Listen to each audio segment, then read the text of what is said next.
Hello everyone, I am Shefali, your accountancy teacher from Vishwas School. Students, today we will discuss about adjustment in closed accounts. Means कि जब year and में 31 मार्च को आप अपनी final accounts जो हैं वो मेंटेन कर चुके हो, आपने प्रॉफिट लॉस बना दिया, बैलेंस शीट बना दी, ये सब करने के बाद आपको पता चलता है कि आपसे कोई गलती हो गई है, कोई एरर हो गई बनाने में अकाउंट्स। तो उस टाइम पे हमें क्या करना है? अब क्या मिस्टेक्स हो सकती हैं हमसे? फॉर एग्ज़ाम्पल कि आप इंटरेस्ट ऑन कैपिटल पार्टनर्स को देना ही भूल गए, आपने अलाउ ही नहीं किया, जबकि पार्टनरशिप डीड में बोला गया था इसके लिए। या फिर इंटरेस्ट ऑन ड्राइंग्स हमने चार्ज नहीं किया, लेकिन पार्टनरशिप डीड में उसके लिए प्रोविज़न था। तो इससे आपके जो फाइनल अकाउंट्स हैं वो एरर फ्री तो नहीं है, उसमें गलती है। अब हमारे पास दो ऑप्शंस रह जाते हैं। एक कि आप उन्हें दोबारा से ऑल्टर करें, तब ऑल्टर करेंगे तो काफ़ी लंबा काम है। एक जो मिस्टेक होगी उसका लिंक हो सकता है काफ़ी सारी जगहों पे हो, बहुत सारी चीज़ों को ऑल्टर करना पड़े। और आपके लिए अगर मैनुअल अकाउंटिंग है हमारी, तो वहाँ पर ओवरराइट करना होगा आपको, तो वो भी ठीक नहीं है। तो हम लेते हैं यहाँ पर ऑप्शन नंबर 2। ऑप्शन नंबर 2 आपको कहता है कि अब ईयर एंड हो चुका है, आपने अकाउंट्स तो देखो क्लोज कर दिए हैं, तो उन्हें मत ऑल्टर करो। जब आपका न्यू ईयर अब आप शुरू करोगे ओपनिंग ईयर, तो ओपनिंग के टाइम पर आप एक एडजस्टमेंट एंट्री पास कर दो, ठीक है, जो उस गलती के इफ़ेक्ट को ख़त्म कर दे। ऐसी एडजस्टमेंट एंट्री आप पास कर दो जो पिछले वाली मिस्टेक के इफ़ेक्ट को ख़त्म कर दे। तो वो ही आज हम पढ़ेंगे कि हम कैसे एडजस्टमेंट करते हैं क्लोज्ड अकाउंट में। ओके, तो यहाँ हमारे पास है एक इलस्ट्रेशन जो हमें बता रहा है कि आपने जो है वो कैपिटल्स के ऊपर इंटरेस्ट नहीं अलाउ किया है। तो उस केस में हम कैसे देखेंगे उसे practically? Let's see. ABCD 4 partners हैं, are equal partners in firm. अब ये पहली बात यहाँ मेंशन कर दिया है कि इक्वल पार्टनर्स हैं। कई बार आपको बोलेगा भी नहीं कि इक्वल हैं और प्रॉफिट शेयरिंग रेशो भी नहीं मेंशन होगी। तो उस केस में आपने अंडरस्टूड हो जाना है कि अगर रेशो नहीं बताई गई तो प्रॉफिट्स इक्वली बांटने होते हैं। ये एक बाय डिफ़ॉल्ट रहती है, क्योंकि अगर डीड में ना बोला गया हो प्रॉफिट शेयरिंग रेशो तो हम इक्वल बांटते हैं। ये एक आपको ध्यान में रखनी है चीज़ कि प्रॉफिट शेयरिंग रेशो के बारे में अगर साइलेंट है तो you have to distribute it equally. तो यहाँ तो चलिए आपको बता ही दिया गया है कि इक्वल पार्टनर्स हैं। देन आपको कहा जा रहा है कि there Capitals on 1 April 2015 were 50,000, 30,000, 25,000 and 15,000 respectively. After closing the accounts for the year ended 31st March 2016, it was discovered that according to the partnership deed, interest at the rate 10% per annum on partners' capitals was not provided before distributing profits। कि interest on capital नहीं दिया गया partners को, सीधा ही profit बांट दिए गए। तो फिर ये तो मिस्टेक है, देना था, क्योंकि डीड में तो बोला गया है पार्टनरशिप डीड में। तो कोई बात नहीं, अब हम अलाउ कर देंगे। उसके लिए हमने पास करनी है एडजस्टमेंट एंट्री।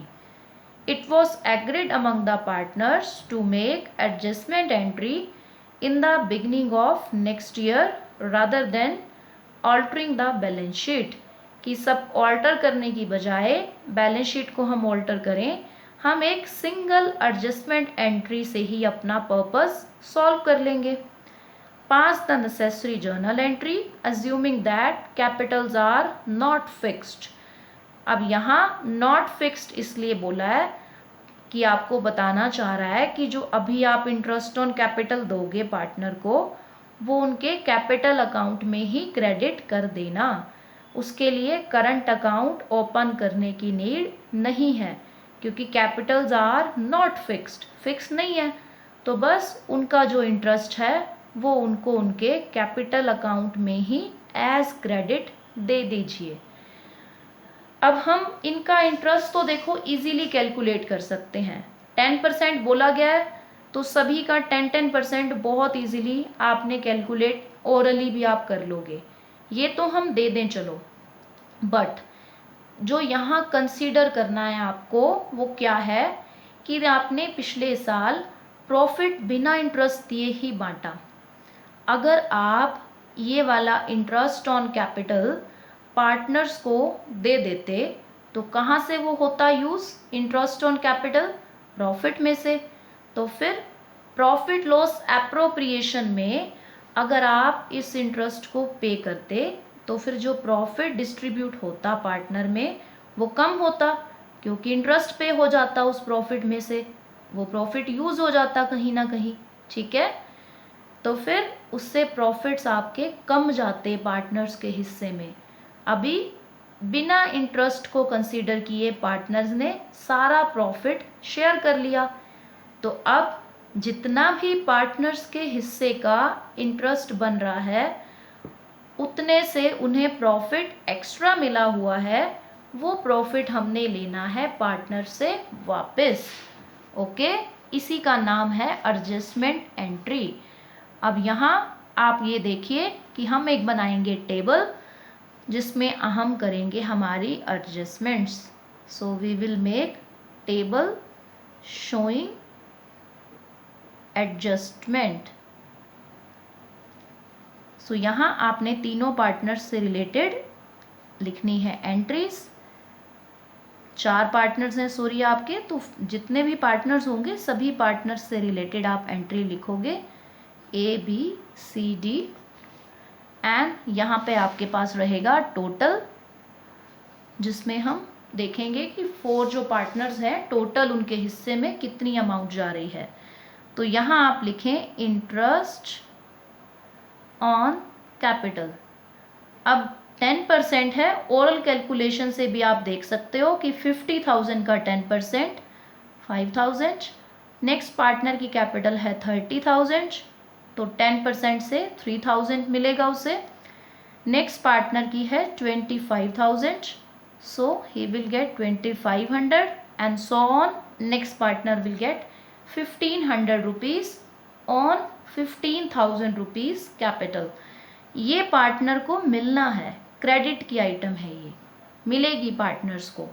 तो ये चारों का जो इंटरेस्ट ऑन कैपिटल है इसे आप कर लें टोटल कि आपके पास 5 + 3 8, and then you will get 10,500 and plus 1,500 12,000 rupees total as interest on capital partner के पास जाने वाला है।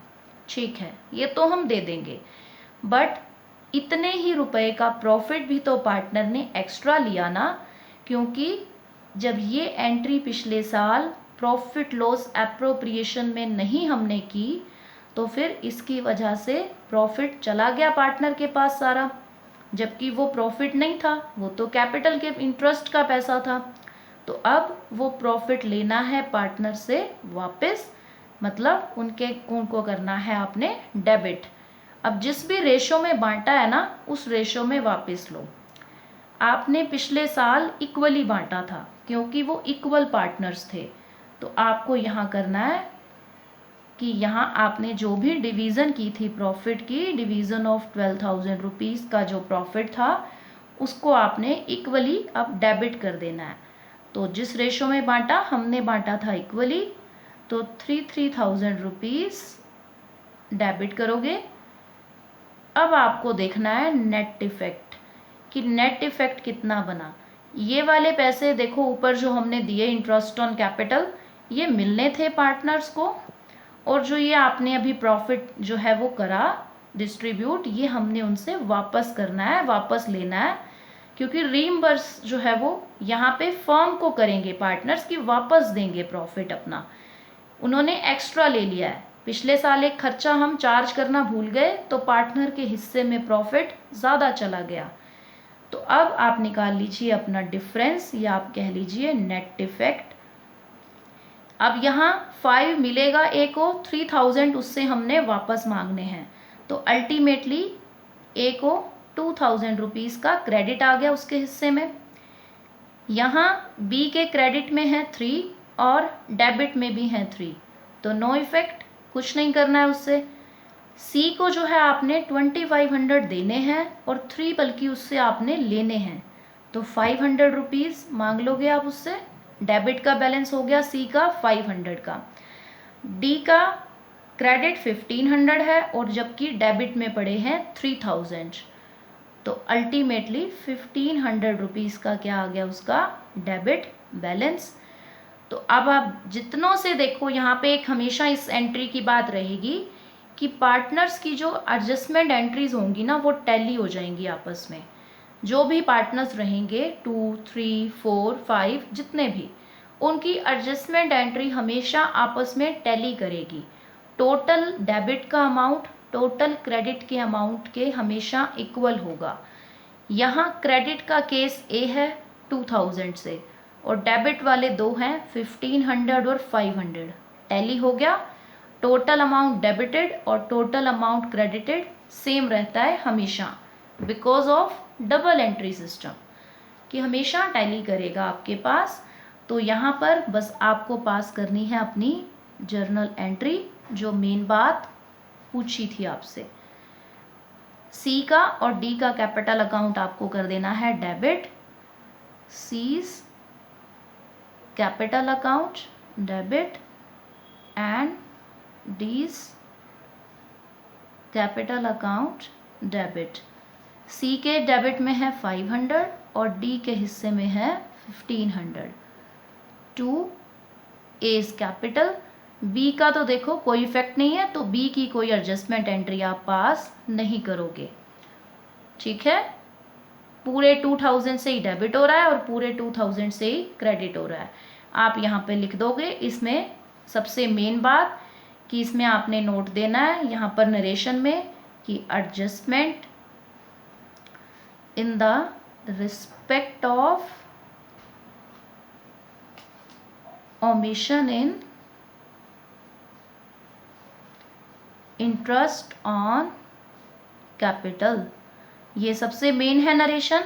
बाकी कहीं आप नरेशन दें या ना दें, बट जो एडजस्टमेंट एंट्रीज पास होती हैं उनमें नरेशन देना इज मैंडेटरी, क्योंकि फिर उसकी पहचान ही नहीं हो पाएगी उस एंट्री की कि उसका पर्पस क्या था, वो क्यों पास की गई है। तो यहाँ नरेशन देना सबसे ज़रूरी है। ओके, अब इसी तरह से आपके कुछ न्यूमेरिकल्स रहेंगे। कहीं आपको इंटरेस्ट ऑन ड्राइंग आप ओमिशन होगा आपका, तो वहाँ देखो, अब अगर इंटरेस्ट ऑन ड्राइंग्स में ओमिशन है तो वो चीज़ क्या है, उल्टा इफेक्ट है। यहाँ मैंने प्रॉफिट जो है वो पार्टनर से वापस मांगा था। इंटरेस्ट ऑन ड्राइंग के केस में पार्टनर्स को प्रॉफिट एक्स्ट्रा मिलेगा, क्योंकि पिछले साल आपने इंटरेस्ट ऑन ड्राइंग चार्ज नहीं किया। अगर कर देते तो फर्म की इनकम बढ़ जाती, इनकम बढ़ती तो प्रॉफिट बढ़ जाता, तो फिर वो प्रॉफिट अल्टीमेटली पार्टनर्स को ही मिलना था। ओके, तो इस टाइप में कुछ कुछ आपकी चीज़ें रहेंगी जो आप इसमें प्रैक्टिस करेंगे इन न्यूमेरिकल्स में। Okay, thank you so much.